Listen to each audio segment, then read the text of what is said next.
Romualdez at Marcos naglaglagan na. Naku po! Mga banateros, nagkaloko-loko na. Mukhang bumaligtad na ang sariling script ng kampo nila labang kay Pangulong Vice President Sara Duterte. Hindi rin naman ako tatahimik. Hindi ko hahayaang harap-harapan magsinungaling ang isang tao para matupad ang ambisyon ng iilan at tuluyang mailibing ang ating bayan. Sa korupsyon, sa kasakiman, sa walang saysay na pamumulitika, kahit ngayon sa harap ng malupit na krisis. Bongbong, Pangulong Marcos, alam mo ang katotohanan. Alam mo pala eh. Magkasama tayo. Oh. Kung hindi mo ito ipinag-uutos, walang dahilan para hindi mo itama ang kasinungalingan na ito.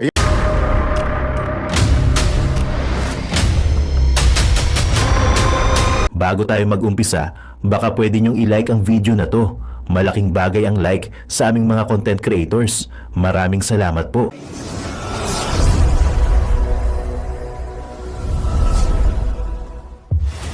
Kung ganito ang nangyayari, sino ngayon ang niloloko ni Madriaga? Ha? Walang iba kung hindi kayo, mga taong bayan. Pero ang tanong, sino ang nasa likod ni Madriaga? Yo! Dahil hindi pa man nagsisimula ang buong laban, sarili nilang kwento ang unang bumibigay. Kaya sa episode nito, mga kababayan, pag-usapan natin kung bakit palpak ang script ni Madriaga at bakit hindi nagtutugma ang kanilang kampo, yung kanilang mismong kampo, sali-saliwa ang mga script, ika nga. At bakit mas lalong lumalabas na may malaking kalokohan sa likod ng mga paratang na ito. At sa bandang dulo, ikikwento ko sa inyo kung ano ang tila nangyayari sa likod ng impeachment at sa likod ng politika dahil meron nagsasabi, tila mapapalitan na ang speaker dahil itong speaker daw, di umano ngayon, na si D ay hindi naman talaga siya ang tunay na speaker, puppet speaker lang daw siya. Ang tunay na speaker daw ay itong anak ni Marcos at nagkakaroon na ng girian sa loob ng kamera. Yan ang ayon sa aking source, tila mapapalitan na ang speaker at meron ng papalit na kung saan ay ito ay tutol na sa impeachment ni VP Sara Duterte dahil panahon na daw para sumipsip kay VP Sara Duterte. Ayun!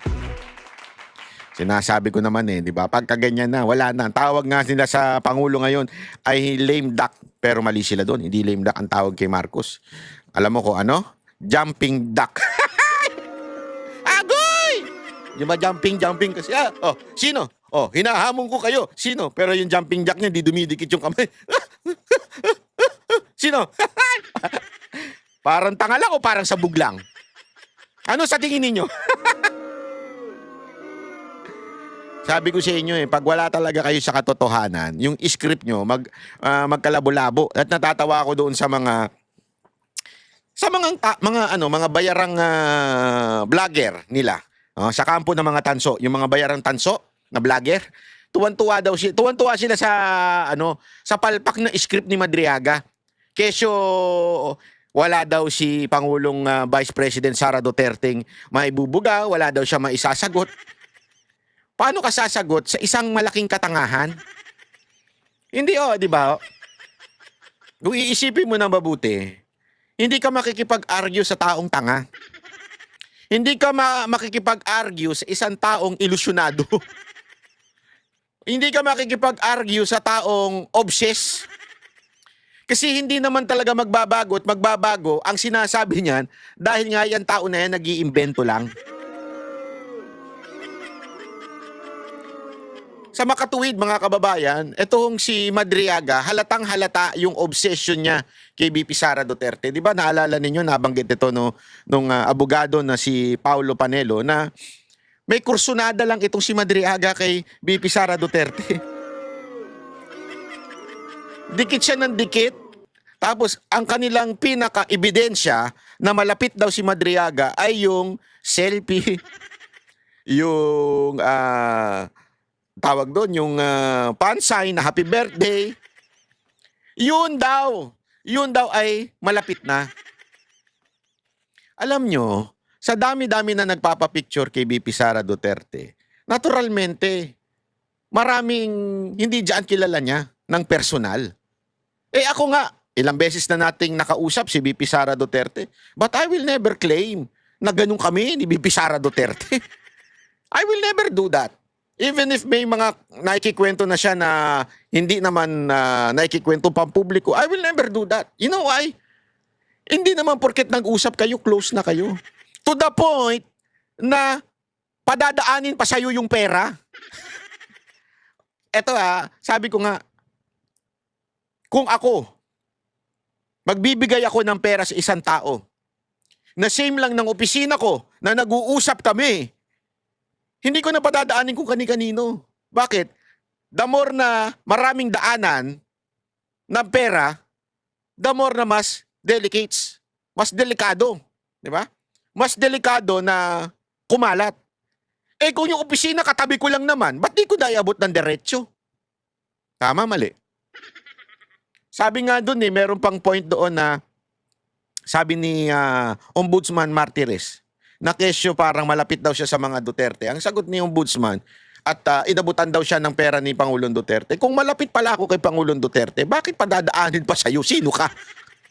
Di ba? Kung malapit ako kay Pangulong Duterte, kung magbibigay man siya ng pera sa akin, patatawag lang ako niyan at aabot ko. At again when you say big money, ako, I will not entrust that to kung kani-kanino lang.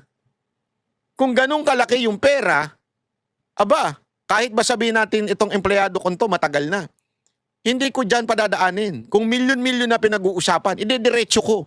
Bakit? Siguraduhin kung makarating sa kanya. Hindi biro ang mga binabanggit niyang presyo o pera. Di ba? Kaya yung lohika ni Madriaga ay pangtanga lang.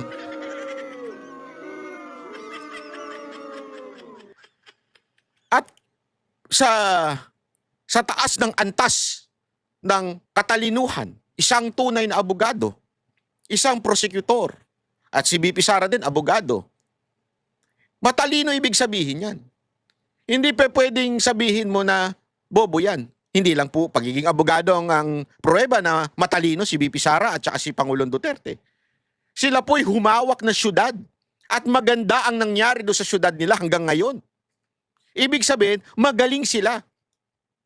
Sa tindi ng talino nila, bakit nila ipagkakatiwala ang isang quote-unquote corruption, isang quote-unquote pera na malaki, na hindi dumaan sa legal na paraan? Kasi yun na sinasabi ni Madriaga. Bakit ko padadaanin kung kani-kanino? Especially sinasabi niya na ito ay korupsyon o hindi may paliwanag kung saan ang gagaling. Hindi ko padadaanin sa kanya yan. Maaari pa siguro kay Bongo.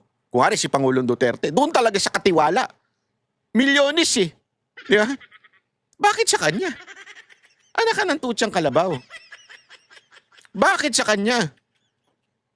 Tapos, ano ba siya? Anong kanukulan niya? Hindi nga yan ng bar. Hindi nga pumasa ng bar. Hindi nga ata nagbar yan. Di ba? Pangalawa, hindi lang siya hindi nagbar. Ano yan? Hindi nga pulis yan Hindi nga organic yan Security guard lang yan Para bagang hindi ko nilalanglang yun Pero iba kasi siyempre yung naandun ka, dumaan ka sa training talaga ng military o di kaya ng kapulisan. Hindi nga ho siya ganun Tapos sa'yo ko'y kakatiwala yung pera. Bobo ka. At ngayon nga, mga kababayan, mantakin mo, meron siyang kwento, aligasyon, na naandun daw siya, ganun siya ka-special. Grabe, ako talaga, minsan napapaisip ako It's either sabog itong mama na ito, o baka naman talagang ilusyonado, talagang may tama. Kasi may ganyan tao yung may tama, yung sinungaling siya na hindi niya na matanto, o sabihin hindi niya alam na siya ay nagsisinungaling. Ganun kasira ang ulo. O di kaya talagang may matinding kapalit yung paninira niyang ginagawa niya kay VP Sara Duterte. Kayo mga kababayan, alin dun sa tatlo? Sabog siya? Bangag siya? Kaya ganyan siya? O pangalawa, nag-hallucinate siya? Nalunod na siya sa sarili niyang kasinungalinga at obsession dito kay VP Sara Duterte? O baka naman binayaran siya ng dating senador?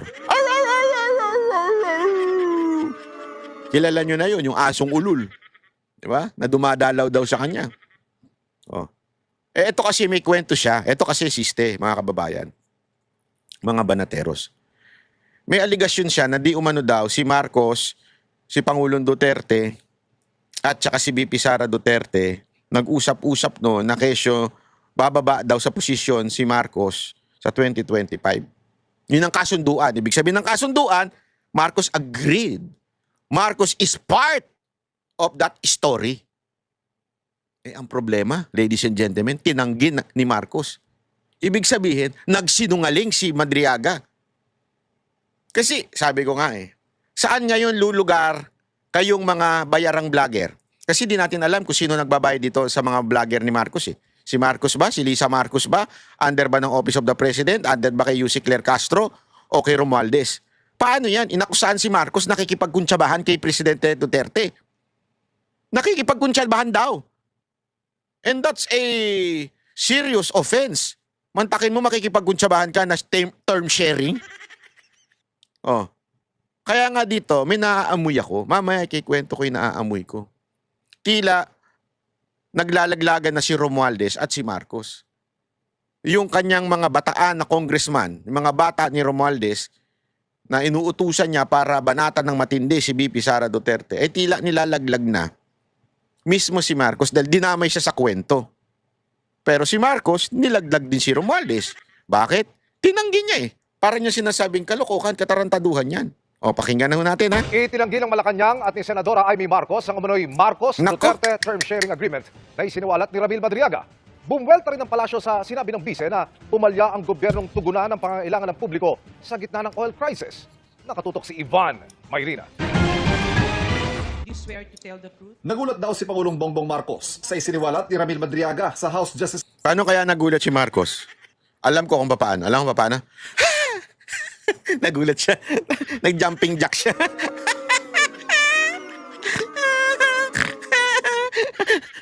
Ganun siya nagulat. Hayop yan.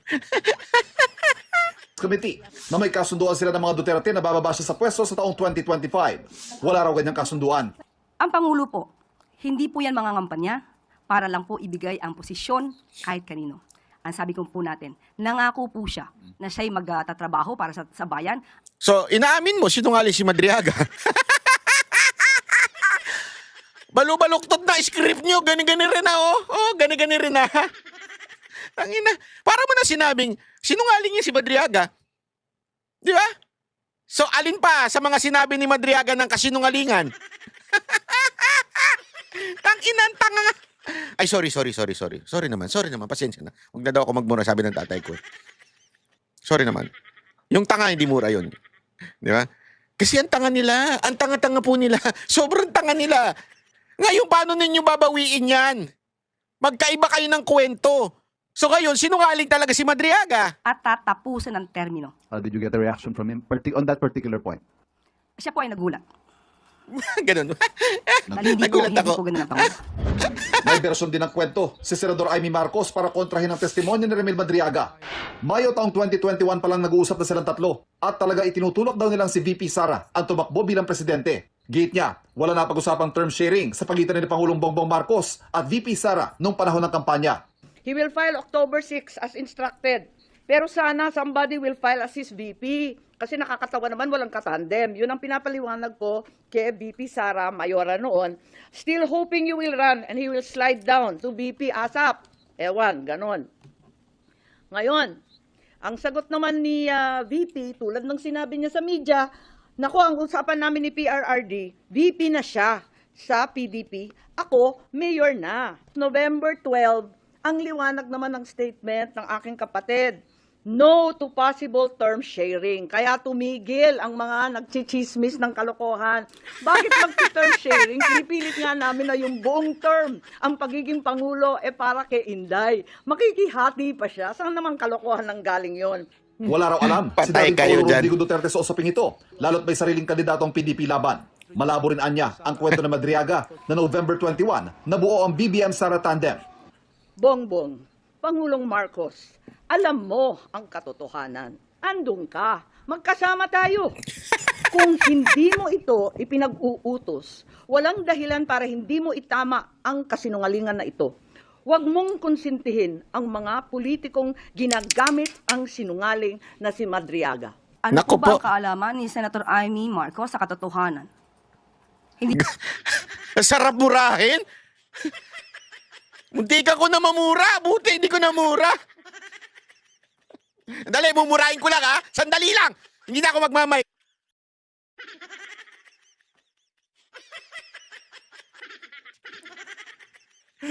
At least di nyo narinig. Ay, nako. Hulaan ninyo kung ano yung sinabi ko. Sige nga, hulaan nyo. Kasi, ano daw ba alam ni Senator Amy? Wala ka pa nga nun eh. Sila nag-uusap. Ngayon sasali ka, nasasabi mo, anong alam niya? Grabe, tama nito ni Claire Castro. Hindi siya kasali, hindi siya kamag-anak, hindi siya part ng team. Bagong salta ka lang, as if nagmamagaling ka na ngayon na ikaw ang may alam.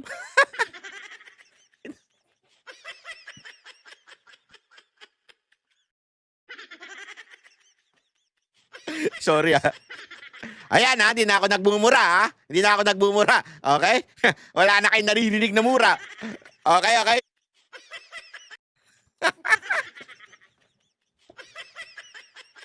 po ba dapat lumabas talaga ang katotohanan at madinig natin kung anong dapat sabihin ng sino mang witness?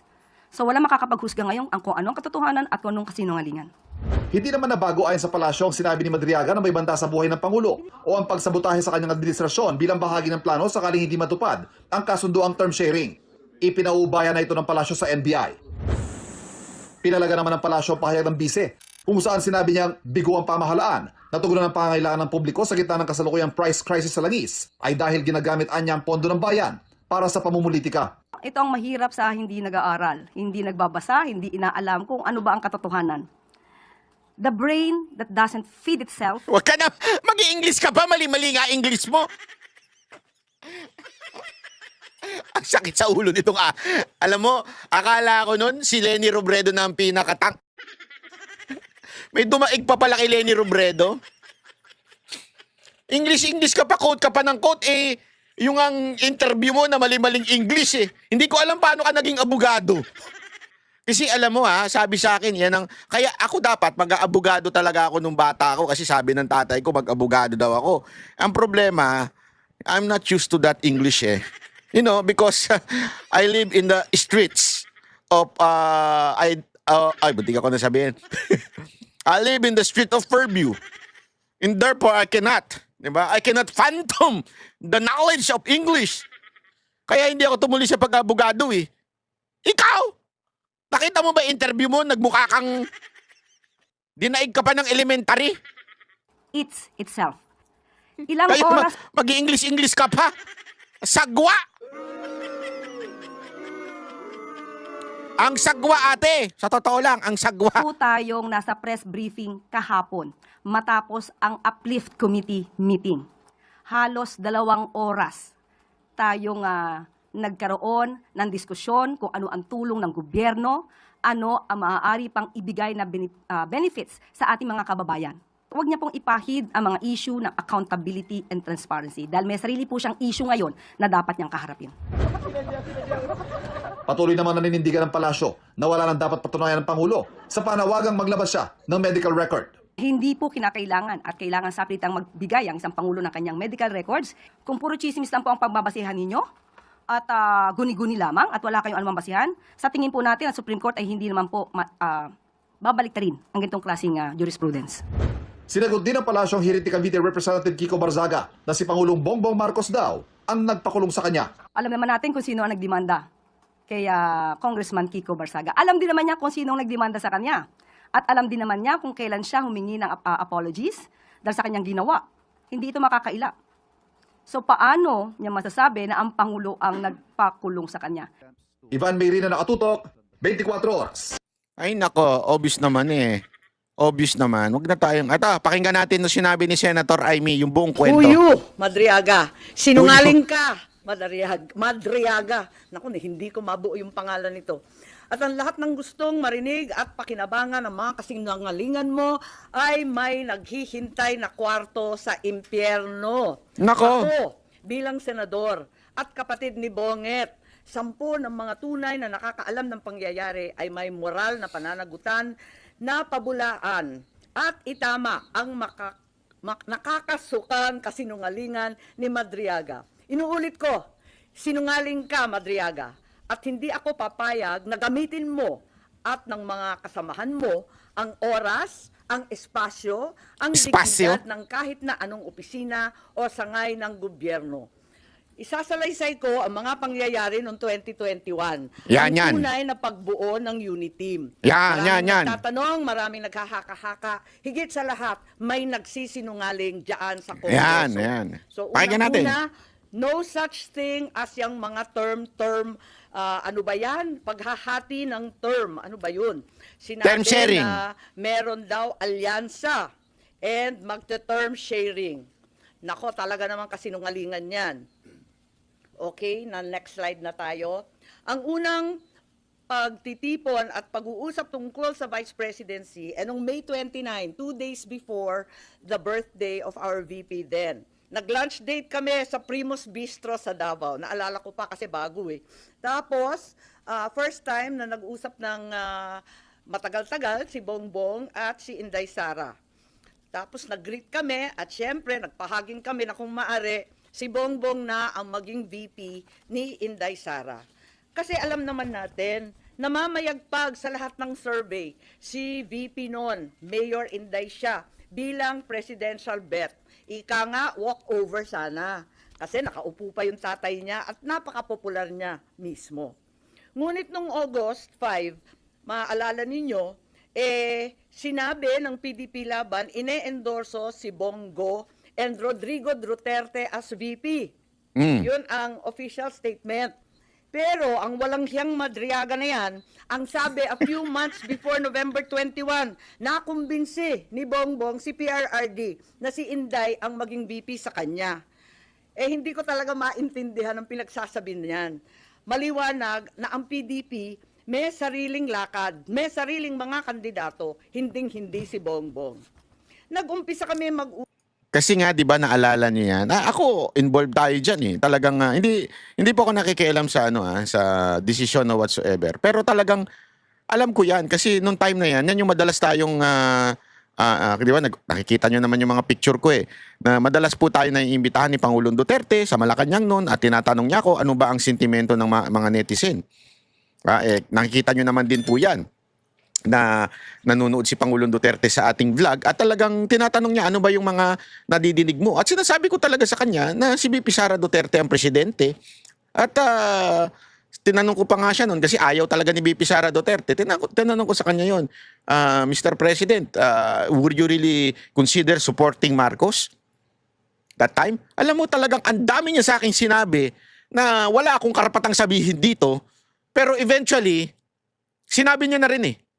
Tulad nung ilang beses nagpunta sa Malacanang niya si Marcos at saka yung asawa niya para humingi ng posisyon. Ang dami nila sinabi nun. Meron pa, more than that. Meron pa silang sinabi na pumupuntang toot sa Malacanang. Pero ayaw niya talaga kay Marcos. Ever since, ayaw niya. Marami nang pumipilit sa kanya nun. Na okay na yan, maganda yan. Na solid North, solid South. Pag pinagsama mo, malakas yan. At sabi nga niya, para hindi talaga mapunta sa mga dilawan o pinklawan ang gobyerno. Pero never talaga, ayaw niya talaga. Sobrang ayaw niya kay Marcos. Kaya ito sinasabi ni Madriaga, napaka-imposible. Sobrang napaka-imposible ho itong sinasabi ni Madriaga na ito. Hindi makikipagkuntsabahan si Pangulong Duterte kay Marcos dahil ayaw niya nga yan. Hindi nga niya yan hinaharap pag pumupunta sa Malacanang nun eh. Ganun katindi. Hindi niya yan hinaharap. Usap-usap sa isang GC noong September 7. Nag-uusap na kami pero nag-decide ako mag-GC na tayo. At sa awa ng Diyos kahapon sa yamot ko, sa inis ko diyan sa sinungaling na yan, na hanap po ang aking lumang cellphone. Andito. At as usual, Samsung na may note. At nakita ko yung aming pagte-text. Yan, nabuo ang isang grupo kasama ng ilang kamag-anak, na kamag-anak rin ni Inday, kamag-anak rin namin. Makikita nyo, September 8, dineklara na Go Duterte na ang standard bearer. Walang Bongbong, walang Sara. Ang sinungaling talaga.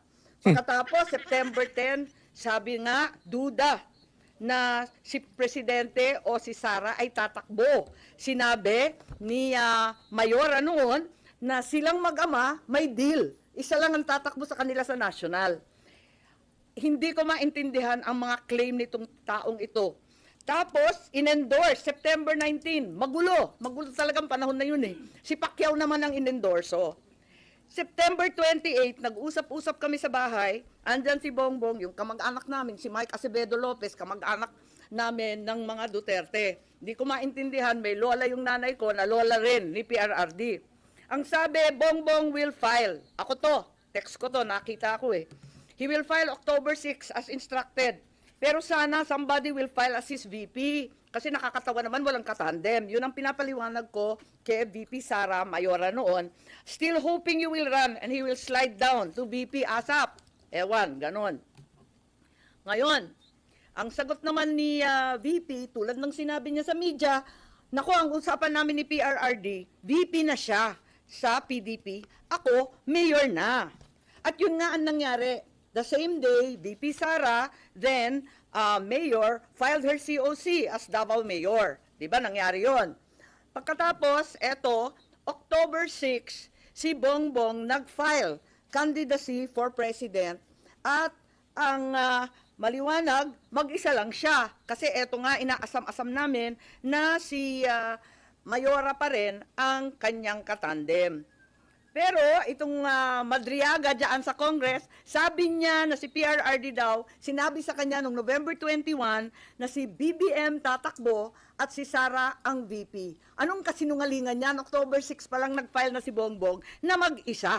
Kaya magtataka ka talaga. Maalala po ninyo na nung pagkatapos noon, ayan na yung kay Bato. Maalala ninyo, bigla ang pinatakbo si Bato.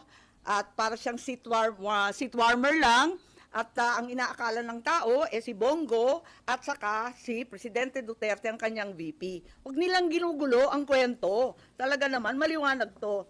Hindi ko maalala ito pagkat hindi ako sang-ayon. Ang nangyari sa October, pag-file ni Bongbong, pinatawag siya ng PDP sa palasyo. Yun ang totoo. Hindi yung sinasabi ni Madriaga na kaming magkapatid, pumunta kay PRRD para mag-term sharing deal. Walang ganon, walang alam si PRRD, kasi nungalingan yun. Kita ninyo? PDP. Yan ang ang medyo gumaganon that time eh. Kasi kailangan sila maging majority. Sa Kamara, sa Senado. So sila yung namamagitan. Pero walang kaalam-alam si Pangulong Duterte. Dahil ayaw nga niya talaga kay Marcos ever since. Ang nangyari, nung nag-file si Bongbong, tinanong siya ni PRRD, tatakbo ka ba? Tapos sabi niya, oo, nag-file na po. Nandun yung PDP, si Alcusi, si Bongo, si Medialdea yata. Wala ako eh. Kasi ayokong pumunta si Bongbong, sabi ko sa kanya, hoy, wag kang pupunta dyan. Sabi niya, nakakahiya naman ang nagpapatawag sa Pangulo. Sabi ko, kukuyugin ka lang ng PDP, pipilitin kayo. Wag ka nang pumunta. Tapos, napakiusapan yata at pumunta siya nung una. Second time, pumunta rin siya. Pinatawag na naman siya kung talagang ayaw niya. Dalawa lang option. Manatili siyang presidente, pero ang kanyang vice president si Bongo, ang buong cabinet hawak ni Bongo. Parang ganun yung kwento. Di ko maalala kasi yun nga, hindi naman ako sang-ayon doon sa pagpunta niya. Tapos, yung isang option, Bongo for president, si Bongbong na lang ang vice. Parang ganun ang pinag-uusapan ng PDP. Si presidente, tinatanong ko si Bongbong, anong sabi naman ni PRRD? Sabi niya, wala naman sinasabi masyado, sinabihan na lang akong good luck kung tatakbo ka. Parang ganun. Sabi ko, umuo ka ba o hindi? Sabi niya, ano pang gagawin ko? Di umuo ka. Wala naman siyang imik. Later on, ang pagkasabi ng mga PDP, parang nagkasundo na daw sila ni Bongbong at naon raw sila. Pero wala ako doon. Kwinento lang ni Bongbong, pagkatapos ng meeting niya, pumunta sa bahay namin. Ngayon, tuloy-tuloy, pursigido pa rin ako na si VP Sara ang maging katandem ni Bongbong. Kinukulit ko siya. Tapos, nung bandang October 27, kasi nga nabalitaan na pinapatawag ng PDP si Bongbong, nagtatanong, sure ka ba na aatras si BBM sa PDP talks? Ayan, andito sa telepono ko. Andyan, nakikita ba? Ayan. Oo nga, grabe sa media. Hindi ko naman iniinsulto yung PDP, pero tapos na yung mga salita-salitang ganyan. Tapos, ang sabi ni Mayora noon, duda ko, mahina akong vice president. Sabi ko, mahina kang vice president kasi gusto naming lahat president ka. Magpa-survey ka. Kaya, nahanap ko nga, andito pa, pinaprint ko ulit yung mga survey. Nagpagawa pa siya ng survey. Hirap na hirap nga kami magpa-survey pagkat, eto nga, talagang undas nun eh. All Saints Day noon, ang hirap maghagilap ng tao, pero kahit papano nakapag-produce kami ng survey at nag-presentation noong November 3 na tama nga ang kutob niya, mahina siya bilang vice-presidente kesa sa presidente. Kasi na-disappoint yung mga Sara All. Alam naman natin yon. Pero sabi ko, malakas ka pa rin. Walang tatalo sa'yo.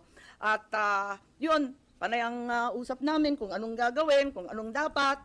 At walang kinalaman to sa PDP at PRRD. May kanya-kanyang landas to eh. Talagang magulo nun eh. Makita ninyo, November 9, si Mayora nag-withdraw from the mayoralty race. Baste replaced her. So hindi ko alam yung mga November 21 ng Madriaga na yan. Pagkatapos noon, makita ninyo ang ating vice-presidente nag-resign sa hugpong. Ayun, November 10 din yan. Tapos, noong November 11, sa isang kasal ng anak ni Senator Revilla, si Inday Sara sumali sa Lakas CMD para meron na siyang national party. Naghahanda na siya. Ayun. Pagkatapos niyan, nag-happy birthday na naman siya sa GC, ano? Happy birthday, Senator Amy. Many, many happy returns. Tapos, tinatanong ako sa telepono, ano naman ang birthday wish mo? Eh sabi ko, birthday wish ko, same as last year, Inday for President. So, hanggang sa dulo talaga, pinagpipilitan namin na siya talaga. Ayun. Tapos, November 12, ang liwanag naman ng statement ng aking kapatid. No to possible term sharing. Kaya tumigil ang mga nagchichismis ng kalokohan. Bakit magti-term sharing? Pinipilit nga namin na yung buong term, ang pagiging Pangulo, para kay Inday. Makikihati pa siya. Saan naman kalokohan ng galing yon? This is not a good formula for stability. Tama yon. And the reason why 6 years is there is for the policies of government to continue. Ayan continue. And if we change government, magkakagulo. Ayan, yan ang statement ni Bongbong, November 12. So, hindi ko maintindihan saan nagmula yan term sharing na kabulastugan na yan. November 13 pa, Go takes over as PDP laban presidential candidate. Talagang walang kinalaman sa PDP, walang alam ang dating Pangulo. Ayan, November 14, very publicly, pikon na pikon si Presidente at hindi niya alam ang pangyayari. Kasalanan po namin yon. Sara did not consult him on her 2022 plans. Sasabihin ko ang rason, di ako makasuporta. Ayan, binabanatan na naman niya. Kita naman natin November 14 na yan. Ewan ko kung saan yung kasunduan na pinagsasabi na kinumbinsi ni Bongbong o kinumbinsi si Bongbong, pati yung sinungaling, nagkabulbul na. I'm sure yung pagtakbo, desisyon ni na Bongbong. Totoo naman, ang kulit-kulit kaya namin. Tapos, November 16, sabi ni Nograles, wala nang Duterte go. November 16 din. Grabe Ito, detalyado. At kahit kailan, wala pa si Auntie Claire dyan. Hindi ko maintindihan bakit nagmamagaling si Auntie Claire. Nakala mo may alam siya? Sampit ka lang. Sabi nga ni Sharon Cuneta. Si Sharon Cuneta ba nagsabi nun? Si Cherry. Sampit ka lang. Di ba? Nakikisali ka pa. Animal ka.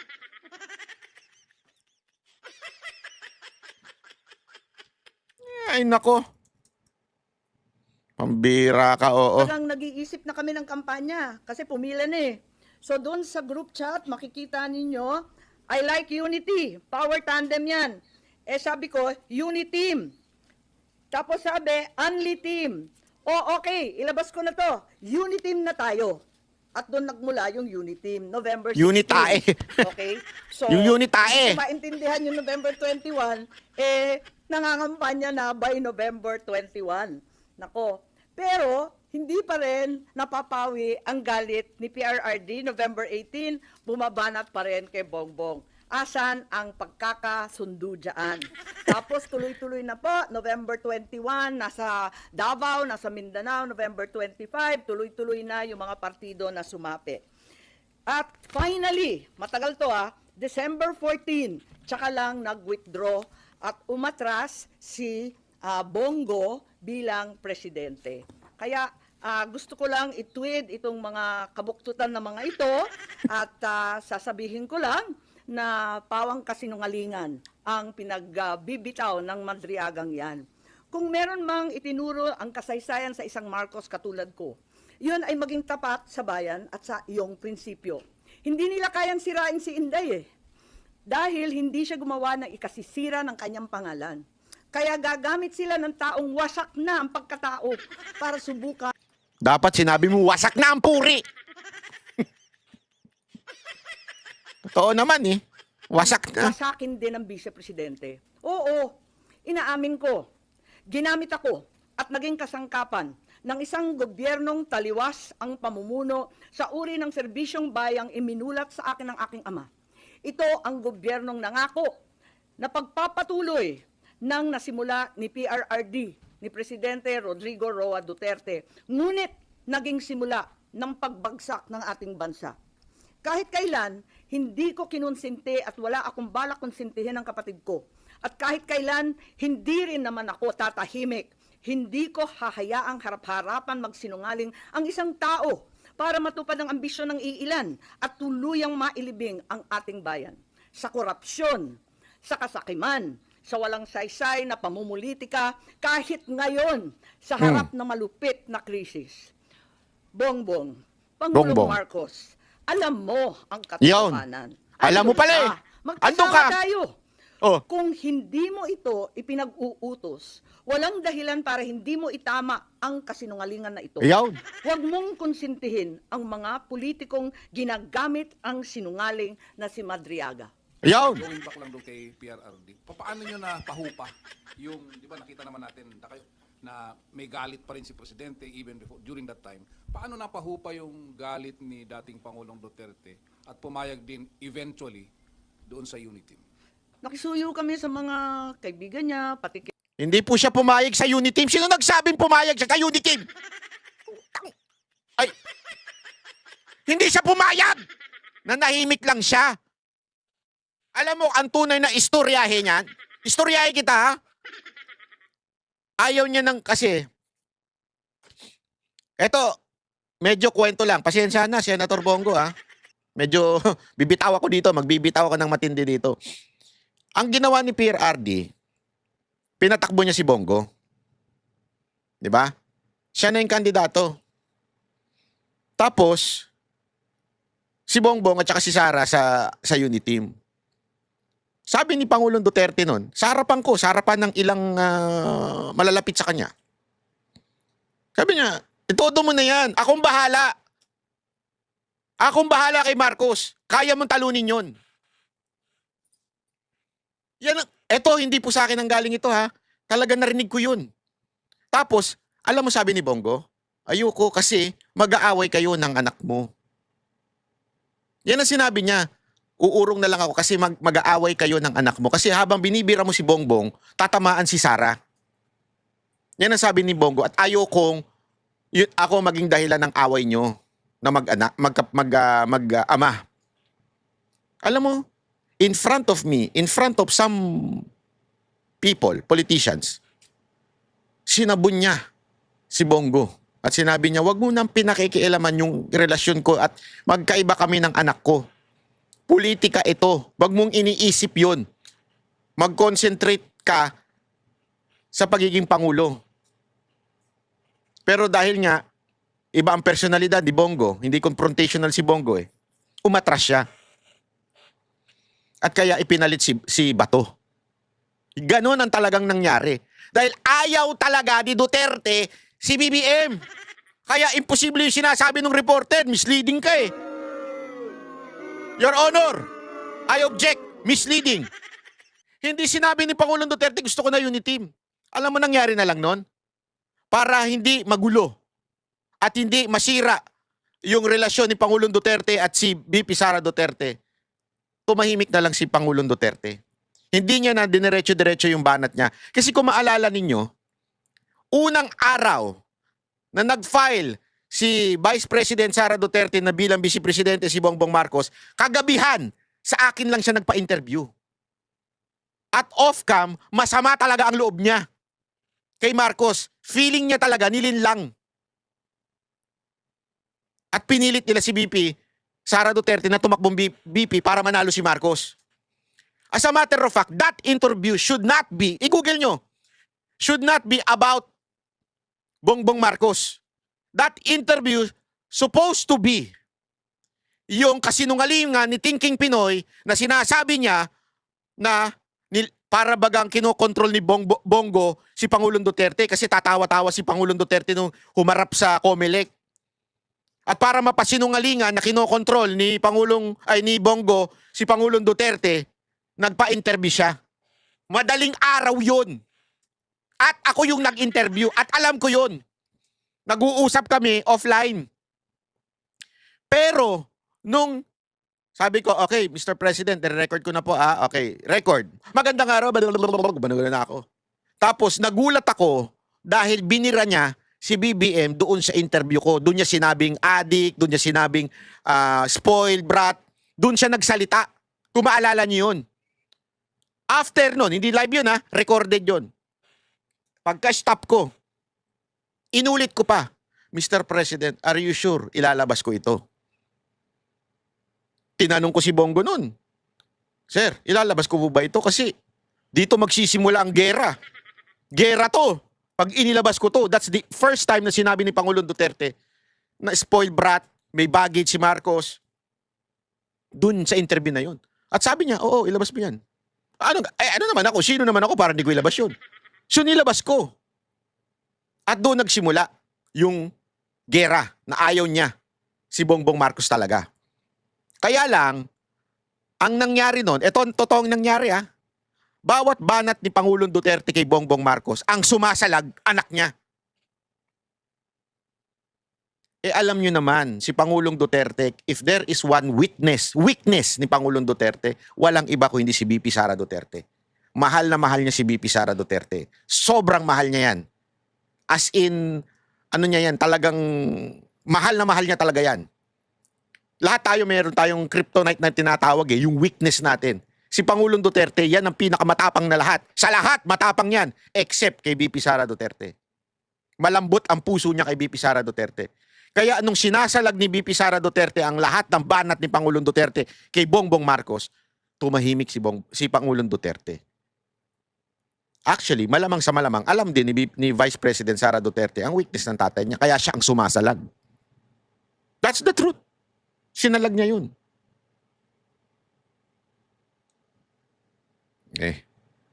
Yan ang tunay na istorya. Kaya katarantaduhan, sorry misleading yung tanong nung media. Misleading.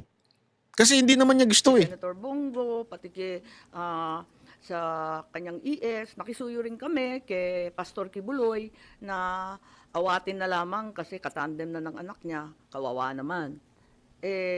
Pumayag naman si Presidente Duterte. Pero wala na siyang magawa by then, wala na mga kasunduan, term sharing na kalokohan. Tapos ni. Po. Isa rin sa na-mention ni Madriaga, yun daw confidential fund ni BP Sara, hindi in 11 days but in 24 hours na 18 hours, di ba? How do you find that statement? Di ko alam, tulad ng sinabi ko, talagang hindi ko naman pinakinggan ng buo, nabalita lang sa akin na binanggit ako. Hindi ko pa nakikita yung iba niyang sinabi. So wala kayong prejudgment sa kanyang credibility, doon lang Talaga, doon sa tungkol sa akin. Kasi klarong-klaro talaga sa akin. Ang liwa-liwanag, nahanap ko pa yung telepono, andito pa yung mga survey na tira-tira. Naku talaga naman. Babalik ta rin niya lahat yan. So you're appealing to PBBM na sana kung hindi siya nasa likod nito, itama niya yung kasinungalingan na yun ni Madriaga. Oo, kasi magkasama kami. Alam niya yung totoo. Ama naming Diyos na makapangyarihan sa lahat, salamat po sa iyong pagmamahal na hindi nagmamaliw. Sa gitna ng kaguluhan sa aming bansa, Turuan niyo po kaming magtiwala sa iyong hustisya at hindi sa hustisya ng tao. Linisin niyo po ang aming mga puso at ituro niyo po ang tamang daan ng katotohanan at pag-ibig. Tulungan niyo po kaming maging ilaw sa gitna ng dilim at ipakita sa mundo na may pag-asa pa sa pangalan ng aming Panginoon Hesus. Salamat po sa pag-ibig po ninyo at salamat sa pagdinig ng aming mga panalangin at iligtas niyo po kami. Sa pangalawa po ninyong pagparito at patawarin po kami sa lahat ng aming mga pagkukulang at pagkakasala sapagkat ito po ang aming samutiling sa matamis na pangalan ng aming Panginoon Hesus. Amen. Sa lumang silid, mag-isa kang tahimik. Walang kamera, palakpak ay wala na. Ngunit sa bawat pader ng bayang iniwan mo, may pangalan mong di na mabubura.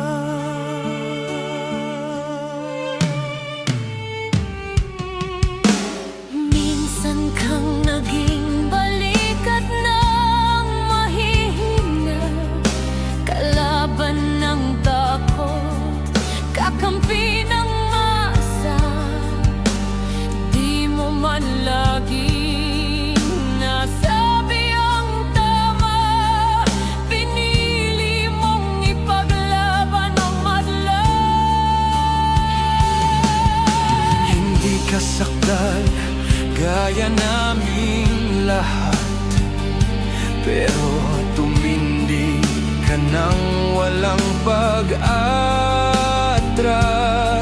At ngayong pagod ka na, tatay, kami naman ang sasalo ng bawat bigat.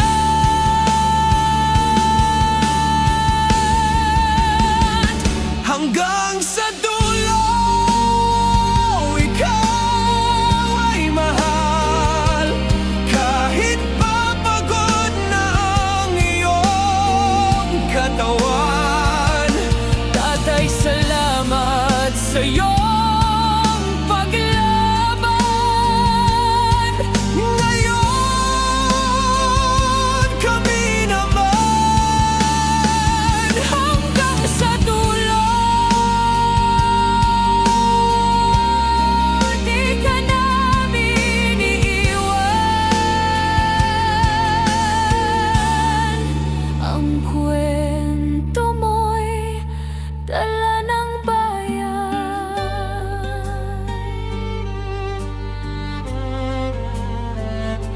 Tahimik ka na sa mga batikos, wala nang tugon, wala nang galit, pero sa mata ng mga maralita, naroon pa rin ang tapat mong alaala. Marami mang di nakaintindi, marami pa rin ang di nakakalimot. At ngayong wala ka ng kapangyarihan, tatay, Ang magtatanggol sa'yo ay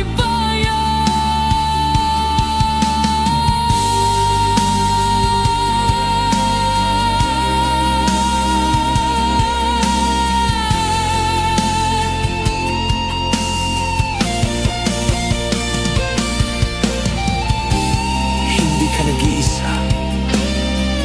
Kahit ngayon,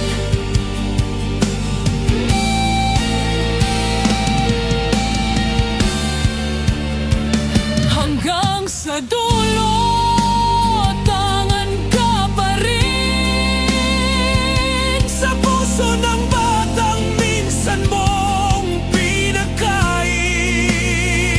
Hanggang sa dulo, di ka nag-iisa. Ang dasal ng bayan ay sa'yo pa rin. Tatay, kami naman ang lalaban sa